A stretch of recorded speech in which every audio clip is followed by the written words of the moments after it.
अकोला शहरातल्या शिवणी परिसरात उभारण्यात आलेल्या म्हाडाच्या घरांच्या चाव्या स्वातंत्र्य दिनाच्या पार्श्वभूमीवरच लाभार्थ्यांना देण्यात आल्या।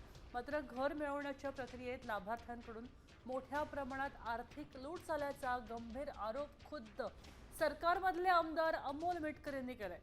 सुरुवातीला लाभार्थ्यांना प्रत्येकी घर केवळ 5,50,000 रुपयात मिळेल असं सांगितलं होतं। मात्र चाव्या मिळेपर्यंत हा आकडा 9 लाख रुपयांपार गेला असल्याचं अनेकांनी सांगितलंय। म्हणजे यांची एक मोठी सर्कल आहे।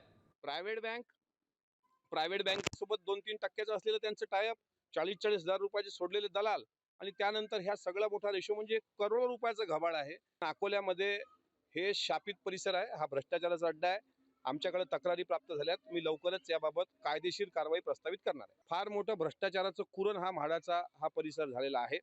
त्यामुळे याची गांभीर्याने तक्रार माननीय राज्यमंत्री आणि माननीय मंत्री एकनाथ शिंदे साहेब घेतीलच।